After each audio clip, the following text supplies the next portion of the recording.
Wallace D. Wattles wrote The Science of Getting Rich over 100 years ago in 1910, but the principles remain useful in today's modern world. There are not very many books that can continue to be relevant after this long. Wallace claims, and I quote, "Every man and woman who does this will certainly get rich. For the science here and applied is an exact science, and failure is impossible."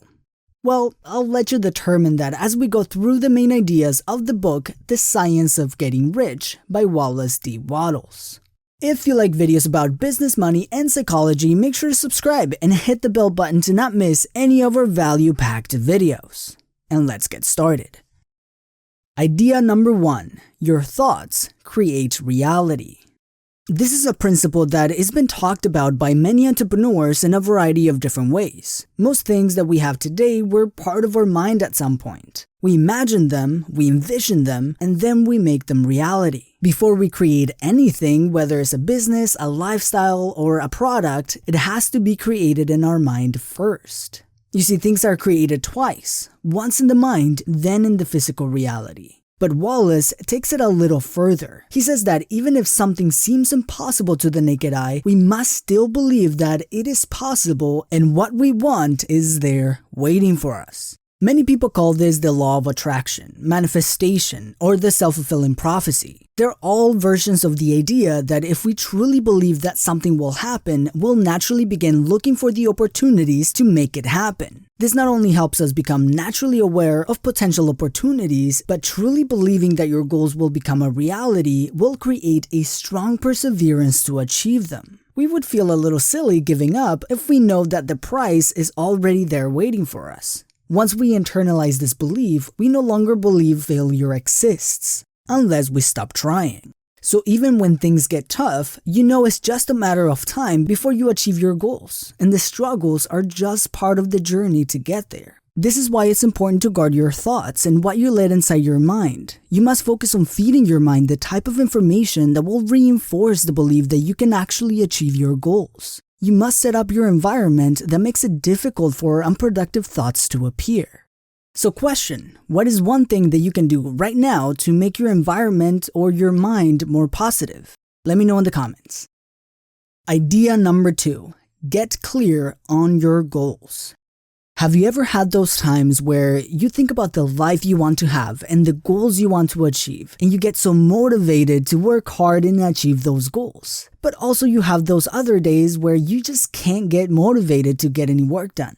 It's okay, we've all been there. But you see, this can be the result of having or not having a powerful desire for your goals. According to Wallace, having a clear picture of what your goals are and spending time going over these details creates a powerful desire in our minds to go and achieve them. And the more often we do it, the more consistent this desire becomes. Let me ask you a question. How many days in a row have you written out your goals or even just thought about your goals in detail? For most people, that is none. The majority of people make goals and resolutions at the beginning of the year and then sort of think about them every now and then, but quite vaguely. Now imagine how you would feel if you looked over your goals in detail every single day. And not just arbitrary numbers, but how would you feel if you accomplish your goals? How would you feel working on these goals and actually be good at them? How would accomplishing these goals affect your life? How would you be living? How would this affect your family? Where would you go? What experiences would you have? What would you buy? Who would you help? After picturing your desired life, pay attention to how you feel. You probably want to go take on the world and achieve those goals. Now imagine feeling like that every day. The more you go over these goals, the stronger your desire to achieve these goals becomes. And the stronger your desire gets, the more you reinforce your belief that your goals are already there, just waiting for you to achieve them. Many entrepreneurs call this hunger or passion, but it all comes down to creating a strong emotional experience around your goals that drives you to become relentless in the pursuit of your goals. Idea number 3, money is just a form of value. We make value transactions every day. Some have monetary value and some do not. Even when you were a kid, if you ever traded pieces of candy after Halloween or just did a favor for a friend, you made a transaction of value. It just wasn't monetary. Money is just a representation of value. Nothing more, nothing less. Money is designed for people to help people and exchange value with each other. Without money, you wouldn't be able to exchange your services as a shoemaker, for example, for a luxury vacation unless you were very creative. What money does is provide us with the ability to exchange and store the value that we provided to other people and exchange it for something we want. A dentist can exchange the value he provided to his clients for a vacation or a car due to the properties of money. Being rich is often perceived as being greedy, but Wallace argues that the possession of money is just the result of providing value to the world. To be rich, you must provide as much value as possible to as many people as possible. And to ensure that you continue to create riches, Wallace explains that you must provide more value than the cash value you receive. This will not only get more people to continue doing business with you because they get more value than what they paid for, but you will add more value to the world with every business transaction. Think of some of the biggest companies in the world. Virtually all of them changed the world in their own way by providing their products and services to the world. Apple provided one of the first personal computers in the world, one of the first digital music stores in the world, and the very first functional touchscreen phone, which has become the standard. Amazon created the most effective online retail infrastructure in the world, far beyond what people thought possible. Tesla not only introduced electric-powered vehicles, but an entire infrastructure to power them. Wealth is a result of value. The more value you deliver to the world, the more wealth you can get. Idea number 4. Focus on creation rather than competition.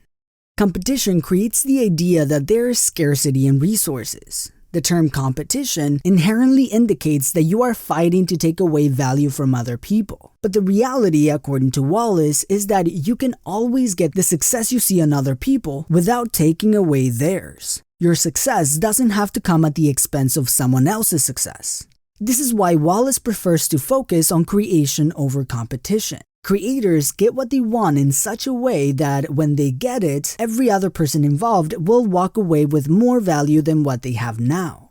Imagine that you created a great product that helps people cut hair better. You sell your products for a few $100s to hairdressers.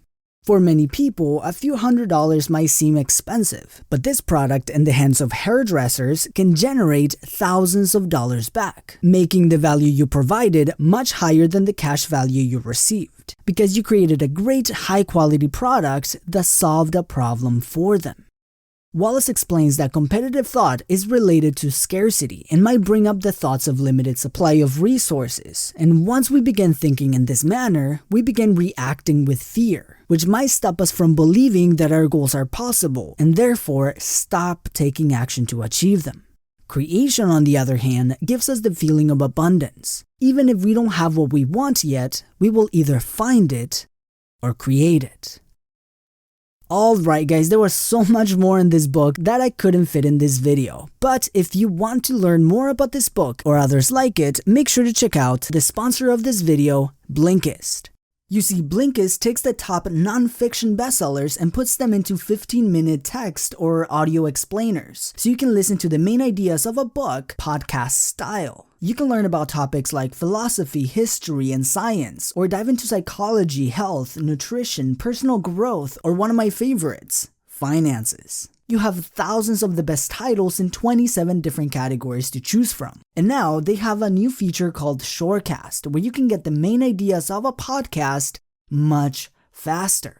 One of my favorite features of Blinkist is that I can download and listen offline. I personally love to travel, and being able to cover a couple of books while I'm traveling makes that time that I don't really do anything actually beneficial. Especially when I want to dive deep into a book, because with Blinkist you can download full-length audiobooks at a massive discount, up to 65% their retail value, which basically pays for itself. But right now, the first 100 people to click on the first link in the description of this video will get an entire week of premium access to Blinkist absolutely free. So join the 14 million users already using Blinkist and expand your knowledge with Blinkist.